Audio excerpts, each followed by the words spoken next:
ಸಮಸ್ತ ಶ್ರೀ ಬಸವ ಟಿವಿಯ ವೀಕ್ಷಕ ಬಂಧುಗಳಿಗೆ ಶರಣು ಶರಣಾರ್ಥಿ.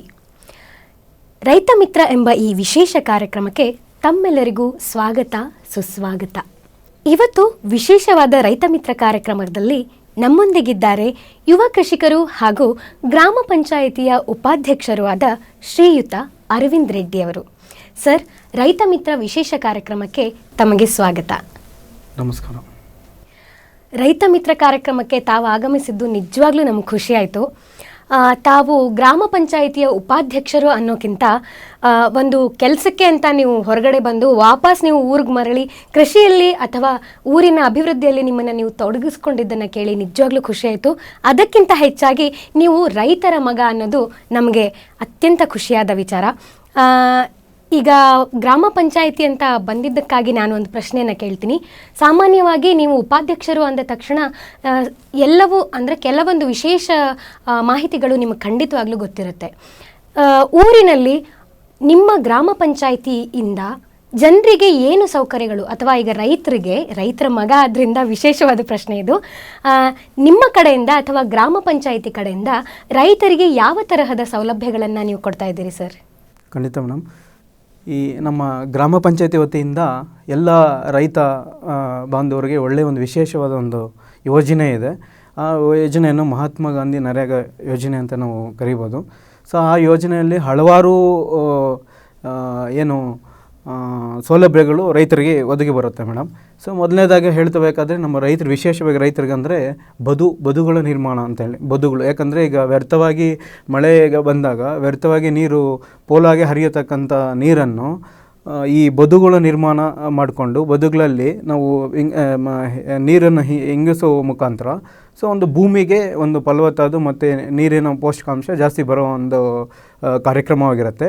ಬದುಗಳ ನಿರ್ಮಾಣವನ್ನು ಮಾಡ್ಕೋಬೋದು ಎಲ್ಲ ರೈತರಿಗೂ. ಈ ಫಸ್ಟ್ ನಾನು ಹೇಳೋದೇನೆಂದರೆ, ಯಾಕಂದರೆ ಭೂಮಿನ ನಾವು ಸಂರಕ್ಷಣೆ ಮಾಡಬೇಕಾದ್ರೆ ಅದಕ್ಕೆ ಬೇಕಾದಂಥ ಪೋಷಕಾಂಶ ಆಗ್ಬೋದು ಮತ್ತು ನೀರಿನ ವ್ಯವಸ್ಥೆ ಆಗ್ಬೋದು. ನಮಗೆ ಈ ಬದುಕು ನಿರ್ಮಾಣಗಳಿಂದ ಏನಾಗುತ್ತೆ ಅಂದರೆ, ವ್ಯರ್ಥವಾಗಿ ನೀರು ನಮ್ಮ ಜಮೀನಿಂದ ಬೇರೆ ಜಮೀನಿಗೆ ಸೊ ಹರಿತಾ ಇರುತ್ತೆ, ಪೋಲಾಗಿ ಹೊರಟೋಗ್ತಾ ಇರುತ್ತೆ. ಸೊ ಅದನ್ನು ನಾವು ತಡೆಗಟ್ಟಿ ಈ ಬದುಕು ನಿರ್ಮಾಣದಿಂದ ಮಾಡಿಕೊಂಡ್ರೆ ಸೊ ಆ ನೀರನ್ನು ನಾವು ಇದು ಮಾಡ್ಕೋಬೋದು. ಅದು ವಿಶೇಷ ಕಾರ್ಯಕ್ರಮ ಇದೆ, ಬದುಕು ನಿರ್ಮಾಣ ಅಂತೇಳಿ.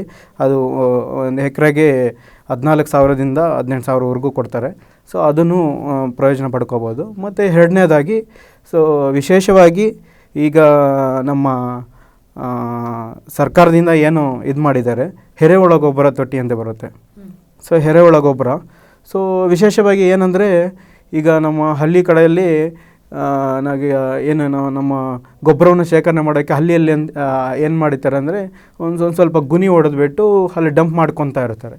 ಸೊ ಈ ಜಾಗ ನಂದು, ಈ ಜಾಗ ನಿಂದು ಅಂತ ಅಲ್ಲಿ ಹಾಕ್ಕೊತಾ ಇರ್ತಾರೆ. ಸೊ ವಿಶೇಷವಾಗಿ ನಾವು ಅದನ್ನು ಚೈನ್ ಮಾಡಬೇಕಂತ ಉದ್ದೇಶದಿಂದ ಈ ಎರೆಹುಳ ತೊಟ್ಟಿಯನ್ನು ನಾವೇನನ್ನು ನರೇಗಾ ಯೋಜನೆ ಅಡಿಯಲ್ಲಿ ಎಲ್ಲ ರೈತರಿಗೂ ಅನ್ವಯಿಸ್ಬೇಕಂತೇಳಿ ಆ ಒಂದು ಎರೆಹುಳ ತೊಟ್ಟಿ ನಿರ್ಮಾಣ ಮಾಡೋದಕ್ಕೆ ನಾವು ಒಂದು ಕಾರ್ಯಕ್ರಮ ಸರ್ಕಾರದಿಂದ ಕೊಟ್ಟಿದ್ದಾರೆ. ಅದನ್ನು ನಾವು ಎಲ್ಲರಿಗೂ ತಲುಪಿಸ್ತಾ ಇದ್ದೀವಿ. ಈಗ ಆಲ್ರೆಡಿ ಕೆಲವೊಂದಷ್ಟು ರೈತರು ಅದನ್ನು ಸದುಪಯೋಗ ಪಡ್ಕೊಂಡಿದ್ದಾರೆ. ಇನ್ನು ಮುಂದಿನ ದಿನ ತೊಗೋಬೋದು. ಸ್ಕೀಮ್ ಇದೆ, ಈಗ ರನ್ನಿಂಗಲ್ಲಿದೆ. ಸೊ ಅದು ಎರೆಹುಳ ತೊಟ್ಟಿ ಅಂತೇಳಿ.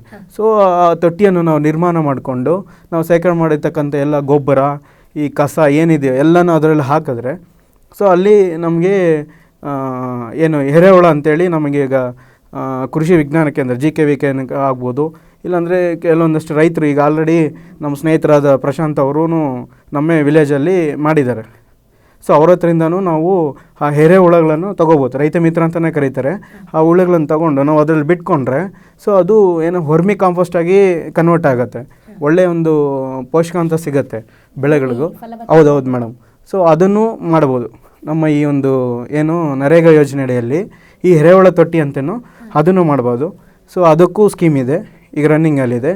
ಮತ್ತು ನೆಕ್ಸ್ಟ್ ಅಂತಂದರೆ, ಈಗ ನಮ್ಮ ಹಳ್ಳಿ ಜನಕ್ಕೆ ಜಾಸ್ತಿ ಇನ್ಕಮ್ ಅಂದರೆ ನಮಗೆ ಲಾಭದಾಯಕ ಬರತಕ್ಕಂಥ ಏನಂದ್ರು ಹೊಣೆಗಾರಿಕೆ ಅಂದರೆ ಸೀಮೆ ಹಸು ಆಗ್ಬೋದು, ಹಾಲಿನ ಉತ್ಪನ್ನ ಮಾಡಿ ಅದನ್ನು ಒಂದು ಡೈರಿಗೆ ಮಾಡಿಕೊಂಡು ಸೊ ಅದನ್ನು ದುಡ್ಡು ಮಾಡ್ತಾರೆ.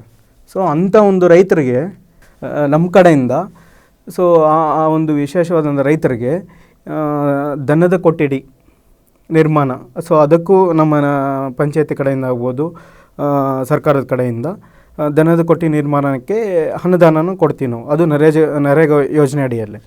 ಸೊ ಆ ಒಂದು ಯೋಜನೆಯಲ್ಲಿ ರೈತರು ಅದರ ಒಂದು ಸದುಪಯೋಗ ಪಡ್ಕೋಬೋದು.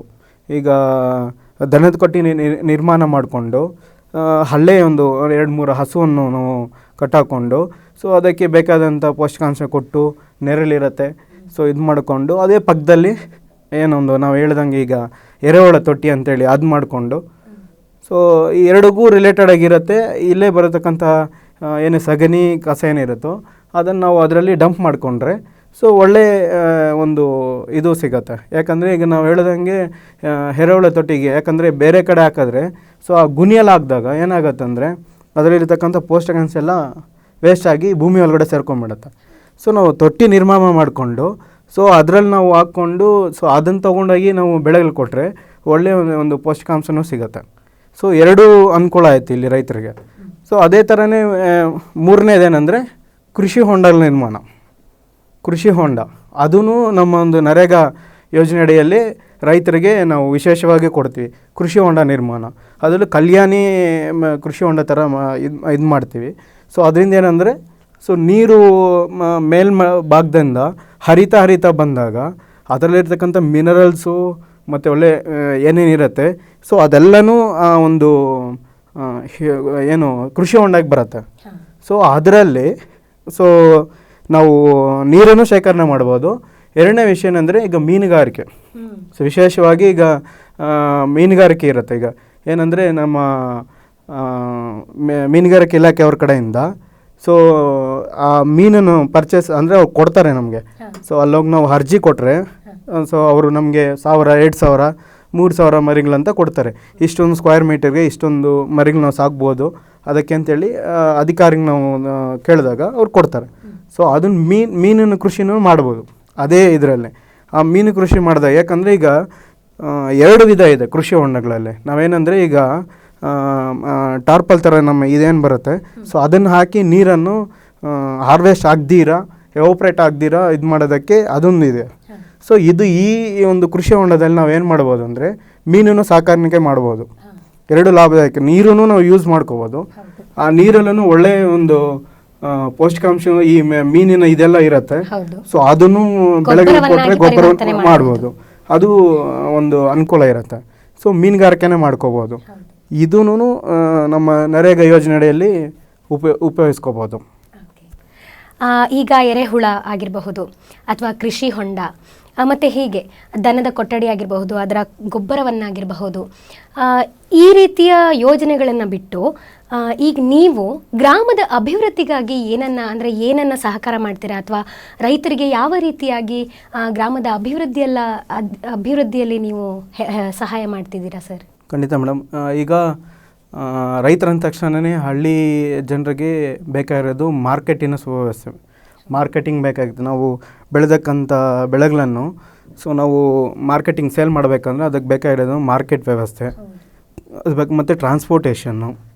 ನಮಗೀಗ ಚಿಂತಾಮಣಿ ನಮ್ಮ ಒಂದು ಹಳ್ಳಿಗೆ ಒಂದು 25 ಕಿಲೋಮೀಟ್ರ್ ಆಗುತ್ತೆ. ಸೊ 25 ಕಿಲೋಮೀಟ್ರಿಗೆ ನಾವು ತೊಗೊಂಡೋಗಿ ಅಲ್ಲಿ APMC ಆ್ಯಡ್ಸ್ ಇರುತ್ತೆ, ಮಾರ್ಕೆಟ್ ಇದೆ. ಸೊ ಮಾರ್ಕೆಟಲ್ಲಿ ನಾವು ಸೇಲ್ ಮಾಡ್ಕೋಬೋದು. ಅದೇ ರೀತಿಯೇ ನಮ್ಮ ಒಂದು ವಿಲೇಜಲ್ಲಿ ಸೊ ನಾನು ಮತ್ತು ನಮ್ಮ ಸ್ನೇಹಿತರೊಂದಿಗೆ ಚರ್ಚೆ ಮಾಡಿ ಆಲ್ರೆಡಿ ನಮ್ಮ ಹಿರಿಯರು ಸಂತೆ ಅಂತೇಳಿ ಒಂದು ವಾರಕ್ಕೊಂದ್ಸಲ ಸಂತೆ ಅಂತ ಮಾಡ್ತಾರೆ.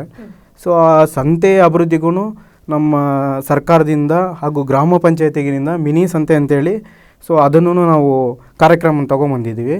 ಸೊ ಅದರಲ್ಲಿ ಏನಾಗತ್ತಂದರೆ ಸೊ ನಮ್ಮ ಒಂದು ಹಳ್ಳಿ ಹಾಗೂ ನಮ್ಮ ಪಂಚಾಯತಿ ವ್ಯಾಪ್ತಿ ಇಲ್ಲಾಂದರೆ ನಮ್ಮ ಪಂಚಾಯತಿ ಬಿಟ್ಟಿನ ಒಂದಷ್ಟು ಹಳ್ಳಿಗಳ ಕಡೆಯಿಂದ ಸೊ ಅಲ್ಲಿಗೆ ನಾವು ಆ ಒಂದು ಸಂತೆಯನ್ನು ಇಂಪ್ರೂವ್ ಮಾಡಿ ಸೊ ಅಲ್ಲಿ ಒಂದು ಶೆಡ್ಸು ಆಗ್ಬೋದು ಮತ್ತು ನೀರಿನ ವ್ಯವಸ್ಥೆ ಆಗ್ಬೋದು. ಅದೇ ಥರನೇ ಏನು ಬರ್ತಕ್ಕಂಥ ರೈತರಿಗೆ ಉಳ್ಕೊಳ್ಳೋಕ್ಕೆ ಅವ್ರು ಸೇಲ್ ಮಾಡ್ಕೊಳ್ಳೋದಕ್ಕೆ ಒಂದು ಪ್ಲಾಟ್ಫಾರ್ಮ್ಸ್ ಏನಾಗ್ಬೋದು ಇದನ್ನೆಲ್ಲ ನಾವು ಮಾಡಿ ನಮ್ಮ ಗ್ರಾಮ ಪಂಚಾಯತಿ ವತಿಯಿಂದ ಮಾಡಿ ಸೊ ರೈತರಲ್ಲಿ ಬಂದಾಗ ಅಲ್ಲಿ ಹಳ್ಳಿ ಮಾರ್ನಿಂಗ್ 5 to ಇಲ್ಲಾಂದರೆ ಒಂದು 4 ಗಂಟೆಯಿಂದ ಒಂದು 10 ಗಂಟೆವರೆಗೂ ಆಕ್ಷನ್ ಹಾಕ್ಕೊಂಡು ಸೊ ಬೇರೆ ಕಡೆಯಿಂದ ರಿಟೇಲರ್ಸು ಇವ್ರು ಬರ್ತಾರೆ, ಪರ್ಚೇಸರ್ಸು, ಅವ್ರು ಬಂದು ಅಲ್ಲಿ ಆಕ್ಷನ್ ಹಾಕ್ಕೊಂಡು ಆ ಒಂದು ತರಕಾರಿ ಬೆಳೆಗಳು ಏನೇ ಆಗ್ಬೋದು ಸೊ ಅವ್ರು ತೊಗೊಂಡು ಹೋದ್ಮೇಲೆ ಮತ್ತು ಅಲ್ಲೇ ಸೇಲ್ ಮಾಡ್ಕೊಳ್ಳೋ ವ್ಯವಸ್ಥೆನೂ ಮಾಡ್ತಾಯಿದ್ದೀನಿ. ಸೊ ಮತ್ತು ಅದೇ ಥರ ಇನ್ನೊಂದು ವ್ಯವಸ್ಥೆ ಏನಂದರೆ ಈಗ ನಾನು ಆವಾಗಲೇ ಹೇಳೋದು ಮರ್ತೋಗ್ಬಿಟ್ಟೆ.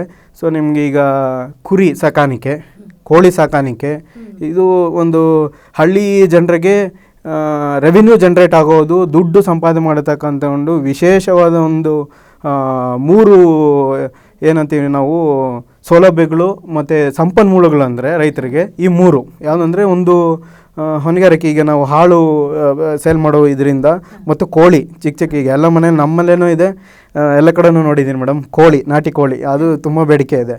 ನಾಟಿ ಕೋಳಿ ಆಗ್ಬೋದು. ಮತ್ತು ಅದೇ ಥರನೇ ಈಗ ಏನು ಕುರಿ ಸಾಕಾಣಿಕೆ, ವಿಶೇಷವಾಗಿ ಕುರಿ ಸಾಕಾಣಿಕೆ ಬಗ್ಗೆ ಹೇಳ್ಬೇಕಂದ್ರೆ ತುಂಬ ಜನ IT ಪೀಪಲ್ಸ್ ಎಲ್ಲ ಈಗ ರಿಟರ್ನ್ ಆಗಿ, ಸೊ ನಾವು ಮಾಡ್ತೀವಿ ಕುರಿ ಸಾಕಿ, ನಮ್ಮ ಡಿಜಿಟಲ್ ಫಾರ್ಮ್ಸ್ ಮಾಡಿಕೊಂಡು, ಹೈಟೆಕ್ ಫಾರ್ಮ್ಸ್ ಮಾಡಿಕೊಂಡು ಮಾಡ್ತಾಯಿದ್ದಾರೆ. ಸೊ ಅದೇ ಇದರಲ್ಲಿ ನಮ್ಮ ನರೇಗಾ ಯೋಜನೆ ಅಡಿಯಲ್ಲೂ ಆ ಒಂದು ಸ್ಕೀಮ್ ಇದೆ. 68,000 ರೂಪಾಯಿ ಕೊಡ್ತೀವಿ ನಾವು ಸೊ ರೈತರಿಗೆ. ಸೊ ಅದನ್ನು ಸದುಪಯೋಗ ಪಡ್ಕೋಬೋದು ಅವರು. 68,000 ರೂಪಾಯಿ ಬರುತ್ತೆ. ಸೊ ಅದರಲ್ಲಿ ಅವರು ಶೆಡ್ ನಿರ್ಮಾಣ ಮಾಡಿಕೊಂಡು ಒಂದಷ್ಟು ಕುರಿಗಳನ್ನ, ಒಂದು 25-30 ಕುರಿಗಳು ಸಾಕಾಣಿಕೆ ಮಾಡ್ಬೋದು. ಆ ಸಾಕಾಣಿಕೆ ಮಾಡಿರ್ತಕ್ಕಂಥ ಕುರಿಗಳನ್ನು ಒಂದು ಸಲ ಈ ನಾವು ಏನು ಹೇಳಿದ್ವಿ ಮಿನಿ ಸಂತೆ ಅಂತ ಹೇಳಿದ್ವಿ, ಆ ಒಂದು ಸಂತೆಯಲ್ಲಿ ಕುರಿ ಮಾರಾಟ ವ್ಯವಸ್ಥೆನೂ ಮಾಡಬೇಕು, ಮತ್ತು ಕೋಳಿ ಸೇಲ್ ಮಾಡುವಂಥ ವ್ಯವಸ್ಥೆನೂ ಮಾಡಬೇಕು ಅನ್ನೋ ಉದ್ದೇಶ ನನ್ನಲ್ಲಿದೆ ಮೇಡಮ್. ಸೊ ನಾವು ಮಾಡ್ತಾಯಿದ್ದೀವಿ, ಅದು ನನ್ನಲ್ಲಿದೆ. ಸೊ ಯಾಕಂದರೆ ಈ ಒಂದು ವ್ಯವಸ್ಥೆ ಮಾಡಿಕೊಟ್ರೆ ಹಳ್ಳಿ ಜನದ ರೈತರಿಗೆ ಒಂದು ರೆವಿನ್ಯೂ, ವಾರಕ್ಕೊಂದು ಸಲ ಅವರೊಂದು ಖರ್ಚು ವೆಚ್ಚಗಳಿಗೆ, ಮಕ್ಕಳು ಓದೇ ವಿದ್ಯಾಭ್ಯಾಸಕ್ಕಾಗ್ಬೋದು, ಅವರೊಂದು ಏನೋ ಹಾಸ್ಪಿಟಲೈಸ್ ಖರ್ಚಿಗಾಗ್ಬೋದು, ಇಲ್ಲಾಂದರೆ ಅವರು ವೈಯಕ್ತಿಕ ಏನೇ ಇದ್ರೇನು ಸೊ ಸಂಪಾದನೆ ಮಾಡ್ಬೋದು ಮೇಡಮ್. ಸೊ ನಾವು ಈ ಉದ್ದೇಶ ಇಟ್ಕೊಂಡು ನಮ್ಮ ಊರಲ್ಲಿ ಸೊ ಅದನ್ನು ಡೆವಲಪ್ಮೆಂಟ್ ಮಾಡ್ತಾಯಿದ್ದೀವಿ. ಅದೇ ರೀತಿ ವಿಶೇಷವಾಗಿ ನಾನು ಹೇಳಬೇಕಾದ್ರೆ ರೈತ ರೊಂದಿಗೆ ನಾವು ಒಂದು ಗ್ರಾಮ ಸಭೆ ಥರ ಮಾಡಬೇಕು, ಮತ್ತು ಮಕ್ಕಳ ಸಭೆ ಮಾಡಬೇಕು. ಅವರೊಂದು ಕುಂದುಕೊರತೆಗಳು ಏನೇನು ಇದೆ ಅಂದ್ರೆ ಅದನ್ನು ನಾವು ಅವರೊಂದು ಏನು ಮನವರಿಕೆ ಏನು ಇದು ಕೊಡ್ತಾರೋ ಸೊ ಅದನ್ನು ನಾವು ತಗೊಂಡು ಸ್ವೀಕಾರ ಮಾಡಿ, ಅದನ್ನು ನಮ್ಮ ಒಂದು ಗ್ರಾಮ ಪಂಚಾಯತಿಯ ಎಲ್ಲ ಸದಸ್ಯರು ಮತ್ತು ನಮ್ಮ ಅಧ್ಯಕ್ಷರು ಅವರೊಂದಿಗೆ ನಾವು ಒಂದು ವಿಶೇಷ ಸಭೆಗಳನ್ನು ಮಾಡಿ, ಸೊ ಈ ಥರ ಒಂದು ಹಳ್ಳಿಯಲ್ಲಿ ಈ ಥರ ಒಂದು ಸಮಸ್ಯೆ ಇದೆ, ಇದನ್ನು ಬಗೆಹರಿಸಬೇಕು ಅಂತೇಳಿ ನಾವು ಅಲ್ಲೇ ಸ್ಥಳೀಯ ಸರ್ಕಾರವಾಗಿದ್ದು ಸೊ ಅದನ್ನು ನಾವು ತಗೊಂಡು ಅವರೊಂದು ಸಲಹೆಗಳನ್ನು ತಗೊಂಡು ನಾವು ಅದನ್ನು ಮುಂದುವರ್ಸ್ಕೊಂಡು ಹೋಗ್ತಾಯಿದ್ದೀವಿ ಮೇಡಮ್. ನೋಡಿ, ಬರೀ ಉದ್ಯಮಿ ಗ್ರಾಮ ಪಂಚಾಯತಿ ಅಧ್ಯಕ್ಷ ಆದರೆ ಹೇಗಿರುತ್ತೆ, ಒಬ್ಬ ರೈತನ ಮಗ ಒಳ್ಳೆ ಶಿಕ್ಷಣವನ್ನು ಪಡೆದು ತನ್ನ ಗ್ರಾಮದ ಅಭಿವೃದ್ಧಿಗಾಗಿ ನಿಂತ್ಕೊಂಡ್ರೆ ಏನೆಲ್ಲ ಸೌಲಭ್ಯಗಳಿರುತ್ತೆ. ಹಾಗೆ ಈಗ ನೀವು ರೈತರ ಮಗ ಅಂತ ಹೇಳಿದ್ದಕ್ಕಾಗಿ ಒಂದು ಪ್ರಶ್ನೆ, ಗ್ರಾಮ ಪಂಚಾಯಿತಿ ಹಾಗೂ ಸರ್ಕಾರದಿಂದ ರೈತರಿಗೆ ಏನೆಲ್ಲ ಸೌಲಭ್ಯಗಳಾಗಿರ್ಬೋದು, ಅಥವಾ ನಿಮ್ಮ ಗ್ರಾಮಕ್ಕೆ ಏನೆಲ್ಲ ಸೌಲಭ್ಯಗಳು ಸಿಗ್ತಾ ಇದೆ ಸರ್ ನಿಮಗೆ? ಹೌದು ಮೇಡಮ್, ಈಗ ನಮ್ಮ ಗ್ರಾಮ ಪಂಚಾಯತಿಯ ಮೇಲೆ 2 ಸ್ಥಳೀಯ ಸರ್ಕಾರಗಳು ಬರುತ್ತೆ. ಒಂದು ತಾಲೂಕ್ ಪಂಚಾಯತಿ ಅಂತ ಬರುತ್ತೆ, ಅದ್ರ ಮೇಲೆ ಜಿಲ್ಲಾ ಪಂಚಾಯತಿ ಅಂತ ಬರುತ್ತೆ. ಜಿಲ್ಲಾ ಪಂಚಾಯತಿಯಿಂದ ಅನುದಾನ ಬರುತ್ತೆ, ತಾಲೂಕ್ ಪಂಚಾಯತಿಯಿಂದನೂ ಅನುದಾನ ಬರುತ್ತೆ. ಈಗ ನಮ್ಮ ಗ್ರಾಮ ಪಂಚಾಯತಿಯಿಂದ ಏನು 15 ಹಣಕಾಸು ಅಂತ ಆ ಒಂದು ಯೋಜನೆಯಲ್ಲೂ ನಮಗೆ ಒಂದಷ್ಟು ಅಮೌಂಟ್ ಬರುತ್ತೆ. ಈಗ ಕೆಲವೊಂದು ಈ ನಮ್ಮ ಕೋವಿಡ್ ಇದರಿಂದ ಕೆಲವೊಂದು ಅನುದಾನಗಳು ಬಿಡುಗಡೆ ಆಗ್ತಾ ಇಲ್ಲ, ಸದ್ಯಕ್ಕೆ ಈಗ ಮಾಡ್ತಾಯಿದ್ದಾರೆ. ಸೊ ಈ 3 ಇದರಿಂದನೂ ಸಾಕಷ್ಟು ಅನುದಾನಗಳು ಬರುತ್ತೆ. ಸೊ ನಾವು ಬರತಕ್ಕಂಥ ಅನುದಾನವನ್ನು ಸದುಪಯೋಗ ಪಡ್ಕೊಂಡು ಆ ಹಣವನ್ನು ವ್ಯರ್ಥ ಮಾಡ್ದಿರ ಬೇಕಾದಷ್ಟು ಜಾಗದಲ್ಲಿ ನಾವು ಗುರುತಿಸಿ ಅದು ಯಾವ ಥರ ನಾವು ಯುಟಿಲೈಸ್ ಮಾಡ್ಕೋಬೇಕನ್ನೋ ದೃಷ್ಟಿಕೋನ ಇಟ್ಕೊಂಡು ನಾವು ಮಾಡ್ತಾಯಿದ್ವಿ. ಈಗ ವಿಶೇಷವಾಗಿ ನಮ್ಮ ಒಂದು ಹಳ್ಳಿಯಲ್ಲಿ ರಾಜ್ಯ ಮಟ್ಟಕ್ಕೆ ನಮ್ಮ ಹೆಸರುವಾಸಿಯಾಗಿರತಕ್ಕಂಥ ಶಾಲೆ, ಹಿರಿಯ ಪ್ರಾಥಮಿಕ ಪಾಠಶಾಲೆ ಅಂತೇಳಿ ರಾಜ್ಯ ಮಟ್ಟಕ್ಕೆ ಹೆಸರಾಗಿದೆ, ಬಟ್ಲಲ್ಲಿ ಹಿರಿಯ ಪ್ರಾಥಮಿಕ ಪಾಠಶಾಲೆ. ಸೊ ಅಲ್ಲಿ ನಾವು ತುಂಬಾ ಡೆವಲಪ್ಮೆಂಟ್ಸ್ ಮಾಡಿಕೊಟ್ಟಿದ್ವಿ. ಅದು ಈಗ ಗ್ರಾಮ ಪಂಚಾಯತಿ ಅಂದರೆ ಅದು ಇಂತಹ ವಿಷಯಕ್ಕೆ ಮಾತ್ರ ಸೀಮಿತ ಇರಲ್ಲ. ಇಡೀ ಗ್ರಾಮ ಪಂಚಾಯತಿ ಅನ್ನೋ ಪದಾನೇ ಹೇಳುತ್ತೆ, ಇಡೀ ಗ್ರಾಮ ಆ ಹೆಸರಿನ ಅಡಿಯಲ್ಲಿ ಇರುತ್ತೆ. ನೀವು ಇಡೀ ಅಭಿವೃದ್ಧಿಯನ್ನ, ಈ ಗ್ರಾಮದ ಅಭಿವೃದ್ಧಿಯ ಪೂರ್ತಿ ಜವಾಬ್ದಾರಿ ಗ್ರಾಮ ಪಂಚಾಯತಿ. ಇಷ್ಟರವರೆಗೂ ನೀವು ರೈತರ ಬಗ್ಗೆ ಹೇಳಿದ್ರಿ, ರೈತನ ಮಿತ್ರ ಎರೆಹುಳ ಆಗಿರಬಹುದು, ಗೋ ಆಗಿರಬಹುದು, ಮೀನು ಆಗಿರಬಹುದು, ಗೊಬ್ಬರವಾಗಿರಬಹುದು, ಕೃಷಿ ಹೊಂಡ, ಹೀಗೆ ಹಲವಾರು ವಿಶೇಷ ಸೌಲಭ್ಯಗಳ ಬಗ್ಗೆ ಹೇಳಿದ್ಮೇಲೆ ನನಗೂ ಒಂದು ಕುತೂಹಲ ಏನು ಅಂದರೆ, ಇದನ್ನು ಹೊರತುಪಡಿಸಿ ಗ್ರಾಮದಲ್ಲಿ ಜನರಿದ್ದಾರೆ, ಅದು ಮಹಿಳೆಯರಾಗಿರಬಹುದು, ಚಿಕ್ಕ ಮಕ್ಕಳಾಗಿರಬಹುದು. ಈಗ ಎಷ್ಟೋ ಜನ ಹೆಣ್ಮಕ್ಳಿರ್ತಾರೆ ಮನೆಯಲ್ಲಿ, ಅವರನ್ನು ಬಿಟ್ಟು ಬೇರೆಯವರು ದುಡಿಯೋರಿರಲ್ಲ. ಪಾಪ ಕೆಲವೊಬ್ರು ಅವಲಂಬನೆ ಆಗಿರ್ತಾರೆ, ಕೆಲವೊಬ್ರು ಹೊಲಕ್ಕೆ ಹೋಗಿ ಕೆಲಸ ಮಾಡೋಕ್ಕಾಗಲ್ಲ. ಆ ತರಹದ ಮಕ್ಕಳಿಗಾಗ್ಲಿ ಅಥವಾ ಮಹಿಳೆಯರಿಗಾಗ್ಲಿ ನಿಮ್ಮ ಕಡೆಯಿಂದ, ಗ್ರಾಮ ಪಂಚಾಯಿತಿ ಕಡೆಯಿಂದ ಅಥವಾ ಸರ್ಕಾರದ ಕಡೆಯಿಂದ ಯಾವ ರೀತಿಯ ಸೌಲಭ್ಯಗಳಿದೆ ಸರ್? ವಿಶೇಷವಾಗಿ ಮೇಡಮ್, ಸರ್ಕಾರನೇ ಇದಕ್ಕೆ ಒತ್ತು ಕೊಡೋಕ್ಕೆ ಹೇಳಿ ನಮ್ಮ ಸಾಕಷ್ಟು ಮೀಟಿಂಗ್ನಲ್ಲಿ ಮತ್ತು ಸಾಕಷ್ಟು ಗ್ರಾಮ ಪಂಚಾಯತ್ ಟ್ರೈನಿಂಗ್ನಲ್ಲಿ ನಮಗೆ ಈ ವಿಷಯವನ್ನು ಬೋಧನೆ ಮಾಡಿದ್ದಾರೆ. ಸೊ ನಾನು ಹೊರತಾಗೆ ಯಾವುದೇ ಒಂದು ಶಿಶುವು ತನ್ನ ಪೌಷ್ಟಿಕವನ್ನು, ತನ್ನ ಬುದ್ಧಿಶಕ್ತಿಯನ್ನು ಬೆಳೆಸ್ಕೋಬೇಕಾದ್ರೆ ಮೊದಲನೇ ಸ್ಟೆಪ್ಪು ತಾಯಿ ನಂತರ ಅಂದರೆ ಅದು ಅಂಗನವಾಡಿ. ಸೊ ಅಂಗನವಾಡಿ ಕಟ್ಟಡ ಚೆನ್ನಾಗಿರಬೇಕು, ಅಲ್ಲಿರತಕ್ಕಂಥ ಅಟ್ಮಾಸ್ಫಿಯರ್ ಚೆನ್ನಾಗಿರಬೇಕು. ಮಕ್ಕಳು ಏನು ಮನೆಗಿಂತ ಜಾಸ್ತಿ ಟೈಮ್ ಸ್ಪೆಂಡ್ ಮಾಡುವಂಥ ಜಾಗ ಅಂದರೆ ಅದು ಮೊದಲು ಶಿಕ್ಷಣದ ಒಂದು ಮೆಟ್ಟಿಲು. ಅಂದರೆ ತಾಯಿ ಬಿಟ್ಟ ತಕ್ಷಣವೇ ತಾಯಿಯಿಂದ ನೆಕ್ಸ್ಟ್ ಬರೋದು ಅಂತದಂದರೆ ಅದು ಅಂಗನವಾಡಿ. ಹೌದು, ಪೋಷಕರ ನಂಬಿಕೆಯ ಸ್ಥಳ ಕೂಡ. ಹೌದೌದು ಮೇಡಮ್. ಸೊ ಅಲ್ಲಿ ನಾವು ಸಾಕಷ್ಟು ಕ್ರಮಗಳನ್ನು ತೊಗೊಂಡಿದ್ದೀವಿ. ಅಂಗನವಾಡಿಗೆ ನಾನು ತಿಂಗಳಿಗೆ 2 ಸಲ ವಿಸಿಟ್ ಮಾಡ್ತೀವಿ. ಸೊ ಅಲ್ಲಿರ್ತಕ್ಕಂಥ ಹಾಜರಾತಿ ಪುಸ್ತಕವನ್ನು ಚೆಕ್ ಮಾಡ್ತೀವಿ. ಹಾಜರಾತಿಯಲ್ಲಿ ಎಷ್ಟು ಮಕ್ಕಳು ಬರ್ತಾಯಿದ್ದಾರೆ, ಎಷ್ಟು ಮಕ್ಕಳು ಮನೆಯಲ್ಲೇ ಈಗ 6 ಮಂತ್ಸ್ 7 ಮಂತ್ಸ್ ಬೇಬೀಸ್ ಇವರೇನಿರ್ತಾರೆ ಅವರು ಮನೆಯಲ್ಲೇ ಇರ್ತಾರೆ. ಅವ್ರಿಗೂ ಸರ್ಕಾರದಿಂದ ಸೌಲಭ್ಯ ಕೊಡ್ತಾ ಇರ್ತಾರೆ, ಅವ್ರ ತಾಯಿಗಾಗ್ಬೋದು ಪೋಷಣೆ ಸಿಗಬೇಕು ಅಂತ. ಅವ್ರು ಎಷ್ಟು ಜನ ಇದ್ದಾರೆ, ಇಲ್ಲಿ ಶಾಲೆಗೆ ಬರ್ತಕ್ಕಂಥವ್ರು ಎಷ್ಟು ಜನ ಇದ್ದಾರೆ, ಅಂಗನವಾಡಿ ಶಾಲೆಗೆ ಬರ್ತಕ್ಕಂಥವ್ರು ಎಷ್ಟು ಜನ ಇದ್ದಾರೆ, ಮನೇಲಿ ಎಷ್ಟು ಜನ ಉಳ್ಕೊಂಡಿದ್ದಾರೆ, ಇದೆಲ್ಲ ಹಾಜರಾತಿಯನ್ನು ಚೆಕ್ ಮಾಡ್ತೀವಿ.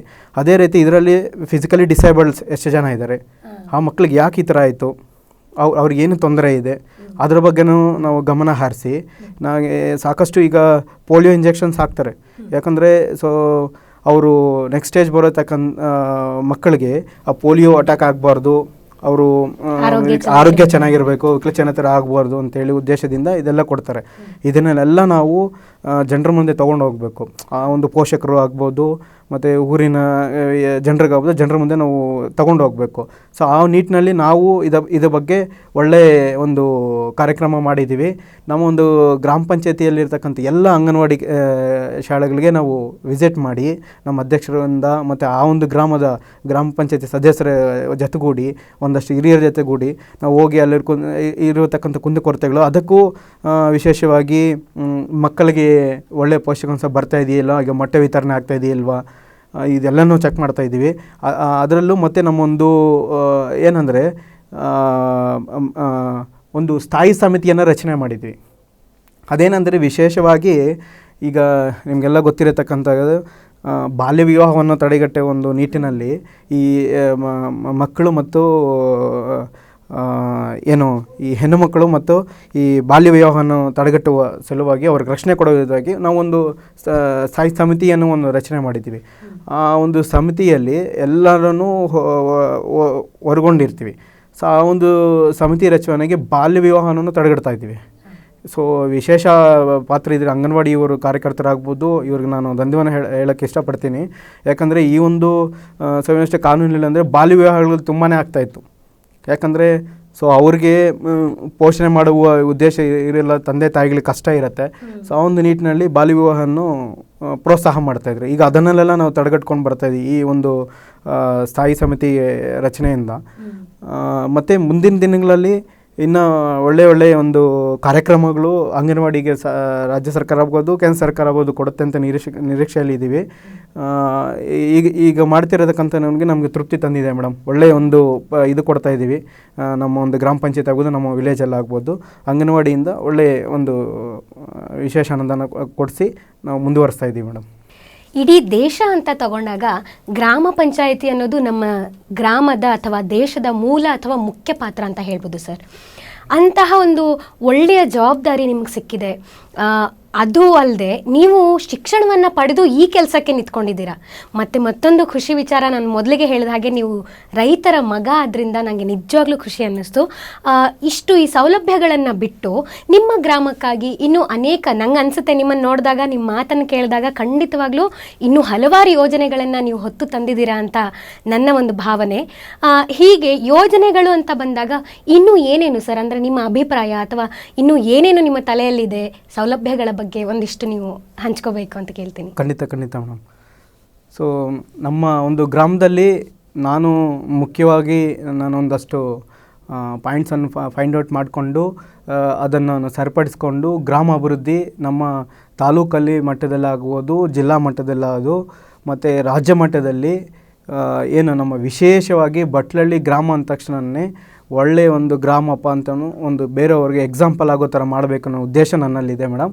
ಆ ಒಂದು ನಿಟ್ಟಿನಲ್ಲಿ ಒಂದಷ್ಟು ಪ್ಲ್ಯಾನ್ಸ್ ನಾನು ಪ್ರಿಪೇರ್ ಮಾಡ್ಕೊಂಡಿದ್ದೀನಿ. ಅದರಲ್ಲಿ ಮುಖ್ಯವಾದ ಪಾತ್ರ ಏನೆಂದರೆ ಫಸ್ಟ್ ಆಫ್ ಆಲ್ ಬಂದು ನಮಗೆ ಏನಂದರೆ ಆರೋಗ್ಯ ವಿಚಾರದಲ್ಲಿ ನಮ್ಮ ಒಂದು ಹಳ್ಳಿಯಲ್ಲಿ ಶುಚಿತವಾದ ಒಂದು ಹಾಸ್ಪಿಟಲ್ ವ್ಯವಸ್ಥೆ ಇದೆ. ಅದನ್ನು ಇನ್ನೂ ಪುನಶ್ಚೇತನ ಮಾಡಿ ಇನ್ನೂ ಅಭಿವೃದ್ಧಿ ಮಾಡೋ ಒಂದು ದೃಷ್ಟಿಕೋನದಲ್ಲಿ ಹೋಗ್ತಾ ಇದ್ದೀವಿ.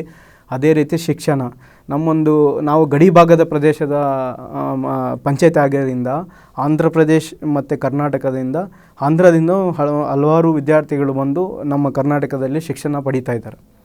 ಸೊ ಆ ಒಂದು ನಿಟ್ಟಿನಲ್ಲಿ ಶಿಕ್ಷಣ ವ್ಯವಸ್ಥೆಗೆ ನಮ್ಮೊಂದು ಹಳ್ಳಿಯಲ್ಲಿರ್ತಕ್ಕಂಥ ಎಲ್ಲ ಶಾಲೆಗಳನ್ನು ಒಳ್ಳೆ ಅಭಿವೃದ್ಧಿ ಮಾಡಬೇಕಾದ್ರೆ ನನ್ನೊಂದು ಗೋಲಾಗಿ ಇಟ್ಕೊಂಡಿದ್ದೀನಿ. ಅದೇ ರೀತಿ ಸ್ವಚ್ಛತೆ ಮೇಡಮ್. ಫಸ್ಟ್ ಆಫ್ ಆಲ್ ನಮ್ಮ ಒಂದು ಗ್ರಾಮ ಸ್ವಚ್ಛವಾಗಿ ಇರಬೇಕು. ಆ ಸ್ವಚ್ಛತೆಯಲ್ಲಿ ಪ್ಲಾಸ್ಟಿಕ್ ಮುಕ್ತ ಒಂದು ಗ್ರಾಮವನ್ನು ಮಾಡಬೇಕು ಅನ್ನೋ ಪಣ ತೊಟ್ಟಿದ್ದೀವಿ. ಅದಕ್ಕೂ ನಾವೀಗ ಸ್ವಚ್ಛ ವಿಲೇವಾರಿ ವಾಹನ ಅಂತೇಳಿ ಅದನ್ನು ನಾವು ಪರ್ಚೇಸ್ ಮಾಡಿದ್ವಿ. ಕೆಲವೇ ದಿನಗಳಲ್ಲಿ ಬರುತ್ತೆ. ಅದೇ ರೀತಿ ಎಲ್ಲ ಮನೆಗೂ ಕಸ ವಿಲೇವಾರಿ ಮಾಡೋದಕ್ಕೆ ಬುಟ್ಟಿಗಳನ್ನು ನಾವು ವಿತರಣೆ ಮಾಡ್ತಾಯಿದ್ದೀವಿ. ಆ ಒಂದು ಕಾರ್ಯಕ್ರಮ ಅಂದ್ಕೊಂಡಿದ್ದೀವಿ. ಅದಾದ ನಂತರ ಮತ್ತು ರಸ್ತೆ ಮತ್ತು ನೀರು ಮತ್ತು ನೈರ್ಮಲ್ಯೀಕರಣ. ಈಗ ಸ್ವಚ್ಛತೆ ಯಾಕಂದರೆ ಸಾಕಾದಷ್ಟು ನಮ್ಮನ್ನು ಕೇಳೋದು ಫಸ್ಟು ಲೈಟು, ವಿದ್ಯುತ್, ನಮ್ಮ ಹಳ್ಳಿಗಳಲ್ಲಿ ಲೈಟ್ಸ್ ಕರೆಕ್ಟಾಗಿದೆಯಾ, ಮತ್ತು ಕುಡಿಯೋ ನೀರಿನ ವ್ಯವಸ್ಥೆ ಅದನ್ನ ಬಗ್ಗೆ ಕೇಳ್ತಾರೆ. ಮತ್ತು ಒಳಚರಂಡಿ ನೀರಿನ, ಈಗ ಏನು ಚರಂಡಿಗಳು ಏನು ಹಂದಗಟ್ಟಿರುತ್ತೋ ಇಲ್ಲ ಕೊಳಚೆ ಆಗಿರುತ್ತೋ ಅದನ್ನು ಕ್ಲೀನ್ ಮಾಡಿಸೋದು, ಇದನ್ನು ಮುಖ್ಯವಾದ ಪಾತ್ರ ವಹಿಸುತ್ತೆ ಮೇಡಮ್. ಇದನ್ನು ಮೇಜರಾಗಿ ಕೇಳ್ತಾರೆ. ಅದನ್ನು ಹೊರತುಪಡಿಸಿ ಬೇರೆ ಅಂತಂದರೆ ನಾವು ಹೇಳಿದಂಗೆ ಪ್ಲಾಸ್ಟಿಕ್ ಮುಕ್ತ ಮಾಡಿದ್ರೆ ಪರಿಸರವೂ ಚೆನ್ನಾಗಿರುತ್ತೆ. ಸೊ ಒಂದು ಪ್ಲಾಸ್ಟಿಕ್ ತ್ಯಾಜ್ಯವನ್ನು ನಾವು ಕಮ್ಮಿ ಮಾಡ್ದಂಗೆ ಆಗುತ್ತೆ. ಆ ನಿಟ್ಟಿನಲ್ಲಿ ನಮ್ಮೊಂದು ಗ್ರಾಮದಲ್ಲಿ ಪ್ಲಾಸ್ಟಿಕ್ ಮುಕ್ತ ಮಾಡಬೇಕಂತೇಳಿ ಪಣ ತೊಟ್ಟಿದ್ವಿ. ಅದೇ ರೀತಿ ವಿಶೇಷವಾಗಿ ಎಲ್ಲರಿಗೂ ಗೊತ್ತಿರುತ್ತೆ, ನಮ್ಮೊಂದು ಗ್ರಾಮ ಪಂಚಾಯತ್ ವ್ಯಾಪ್ತಿಗೆ ಬರೋದಂಥ ಶ್ರೀ ಕ್ಷೇತ್ರ ಕ್ವಾನ್ಕುಂಟ್ಲು ಅಂತೇಳಿ ಒಳ್ಳೆಯ ಒಂದು ಪುಣ್ಯಕ್ಷೇತ್ರವಿದೆ. ಸೊ ಅದನ್ನು ಅಭಿವೃದ್ಧಿ ಮಾಡಬೇಕು. ಅದೇ ಮತ್ತು ಆ ಒಂದು ಕ್ಷೇತ್ರವನ್ನು ಪ್ರವಾಸೋದ್ಯಮಕ್ಕೆ ಸೇರ್ಪಡೆ ಮಾಡಬೇಕಂತೇಳಿ ಅದಕ್ಕೂ ಪಣ ತೊಟ್ಟಿದ್ದೀವಿ. ಅದನ್ನು ನಾವು ದೃಷ್ಟಿಯಲ್ಲಿ ಇಟ್ಕೊಂಡು ಡೆವಲಪ್ಮೆಂಟ್ ಮಾಡ್ತಾಯಿದ್ದೀವಿ. ಅದೇ ರೀತಿ ನಾವು ವಿಶೇಷವಾಗಿ ಹೇಳಿದೆ ಏನು ನಮ್ಮ ರೈತರಿಗೆ, ವಿಶೇಷವಾಗಿ ರೈತರಿಗೆ ಆರ್ಥಿಕವಾಗಿ ಈಗ ಕೋವಿಡ್ ಸಂದರ್ಭದಲ್ಲಿ ತುಂಬ ರೈತರು ಆರ್ಥಿಕ ತುಂಬ ಹಿನ್ನಡೆ ಆಗಿದ್ದಾರೆ. ಆ ಒಂದು ರೈತರನ್ನೆಲ್ಲ ನಾವು ಆರ್ಥಿಕವಾಗಿ ಮೇಲೆ ತರಬೇಕು ಅನ್ನೋದಾಗಿ ಸಾಕಷ್ಟು ಯೋಜನೆಗಳನ್ನ ನಾವು ತರ್ತಾಯಿದ್ದೀವಿ. ಅದನ್ನು ರೈತ ಬಂಧು ಅಭಿಯಾನ ಅಂತೇಳಿ ರೈತರ ಮುಂದೆ ನಾವು ಹೋಗ್ತೀವಿ ಮುಂದಿನ ದಿನಗಳಲ್ಲಿ. ಮತ್ತು ಇನ್ನು ಸಾಕಷ್ಟು ಡೆವಲಪ್ಮೆಂಟ್ಸ್, ಈಗ ನೀರಿನ ವ್ಯವಸ್ಥೆ, ಮನೆಗೂ ನೀರನ್ನು ತಲುಪಿಸೋದಾಗ್ಬೋದು. ಮತ್ತು ಅದೇ ರೀತಿ ಸರ್ಕಾರಿ ಜಮೀನುಗಳನ್ನು ಒತ್ತುವರಿ ಆಗದಂತೆ ತಡೆ ಮಾಡೋದು, ಸಂಪನ್ಮೂಲಗಳನ್ನು ಪಂಚಾಯತಿಗೆ ಬರತಕ್ಕಂಥ ಸಂಪನ್ಮೂಲಗಳನ್ನು ನಾವು ಹೆಚ್ಚಿಗೆ ಮಾಡಿ ಆ ಸಂಪನ್ಮೂಲ ಬರತಕ್ಕಂಥ ಅನುದಾನವನ್ನು ಯಾವ ಥರ ನಾವು ಬಳಕೆ ಮಾಡ್ಕೋಬೇಕು, ಯಾವುದಕ್ಕೆ ನಾವು ಯೂಸ್ ಮಾಡಬೇಕು ಅನ್ನೋ ದೃಷ್ಟಿಕೋನ ಇಟ್ಕೊಂಡು ಮುಂದೆ ಹೋಗ್ತಾಯಿದ್ದೀವಿ. ಮತ್ತು ಅದೇ ರೀತಿ ಸಾಕಷ್ಟು ಗ್ರಾಮ ಪಂಚಾಯತಿಗಳಿಂದ ನಾನು ವಿಸಿಟ್ ಮಾಡಿದ್ದೀನಿ. ಮಾದರಿ ಗ್ರಾಮ ಪಂಚಾಯತಿಯಲ್ಲಿ ಆಗಿರತಕ್ಕಂಥ ಗ್ರಾಮ ಪಂಚಾಯತಿಯಲ್ಲಿ ಅವ್ರು ಏನು ಮಾಡಿದ್ದಾರೆ, ಆ ಒಂದು ಯೋಜನೆಗಳನ್ನು ನಮ್ಮ ಗ್ರಾಮ ಪಂಚಾಯತಿಯಲ್ಲಿ ಅಳವಡಿಸ್ಕೊಂಡು ಇಲ್ಲೂ ಅದೇ ರೀತಿ ನಾವು ಮೇಲೆ ತರ್ಕೋಬೇಕಂತೇಳಿ ನಮ್ಮ ತಾಲೂಕು ಮತ್ತು ರಾಜ್ಯ ಮಟ್ಟದಲ್ಲಿ ಮಾದರಿ ಗ್ರಾಮ ಪಂಚಾಯತಿ ಮಾಡಬೇಕಂತೇಳಿ ನಾನು ಕನಸಿದೆ. ಅದನ್ನು ಇಚ್ಛಯಿಸ್ತೀನಿ ಮೇಡಮ್. ಖಂಡಿತವಾಗ್ಲೂ ಸರ್, ರೈತರ ಪರ ಆಗಿರಬಹುದು ಅಥವಾ ಗ್ರಾಮದ ಪರವಾಗಿ ನೀವು ಕಂಡಂತಹ ಕನಸು, ಅಭಿವೃದ್ಧಿ ಕೆಲಸಗಳೆಲ್ಲ ಆದಷ್ಟು ಬೇಗ ನೆರವೇರಲಿ ಅಂತ ನಾವು ನಮ್ಮ ಶ್ರೀ ಬಸವ ಟಿವಿ ವತಿಯಿಂದ ನಿಮಗೆ ಶುಭ ಹಾರೈಸ್ತೀವಿ. ಖಂಡಿತವಾಗ್ಲೂ ನಮ್ಮ ಬಸವ ಟಿವಿಯ ಪ್ರೇಕ್ಷಕರಿಗೆಲ್ಲರಿಗೂ ತುಂಬ ಸೌಲಭ್ಯಗಳ ಬಗ್ಗೆ ಮಾಹಿತಿ ದೊರೆತಿದೆ ಅಂತ ನಾನು ಆಶಿಸ್ತೀನಿ, ನಾನು ನಂಬಿದ್ದೀನಿ. ಹಾಗೆ ಇನ್ನೂ ಹೆಚ್ಚು ವಿಷಯಗಳನ್ನು ಹೊತ್ತು ನಿರಂತರವಾಗಿ ನಿಮಗೆ ಒಳ್ಳೊಳ್ಳೆ ಮಾಹಿತಿಯನ್ನು ನಾವು ನೀಡ್ತಾ ಇರ್ತೀವಿ. ಇಂದಿನ ರೈತ ಮಿತ್ರ ಕಾರ್ಯಕ್ರಮಕ್ಕೆ ಆಗಮಿಸಿದಂತಹ ಶ್ರೀಯುತ ಅರವಿಂದ್ ರೆಡ್ಡಿ ಅವರಿಗೆ ನಮ್ಮ ಶ್ರೀ ಬಸವ ವಾಹಿನಿಯ ಪರವಾಗಿ ಧನ್ಯವಾದಗಳು ಸರ್. ಧನ್ಯವಾದಗಳು. ನೋಡಿದ್ರಲ್ಲ ವೀಕ್ಷಕರೇ, ಹೀಗೆ ರೈತ ಮಿತ್ರ ಕಾರ್ಯಕ್ರಮದಲ್ಲಿ ಮತ್ತೆ ಇನ್ನೊಬ್ಬ ಅತಿಥಿಯ ಜೊತೆ ನಾವು ಬರ್ತೀವಿ. ಅಲ್ಲಿವರೆಗೂ ನಿರಂತರವಾಗಿ ನೋಡ್ತಾ ಇರಿ ಶ್ರೀ ಬಸವ ಟಿವಿ. ಇದು ಸಂಸ್ಕಾರದ ಬೆಳಕು. ಶರಣು ಶರಣಾರ್ಥಿ.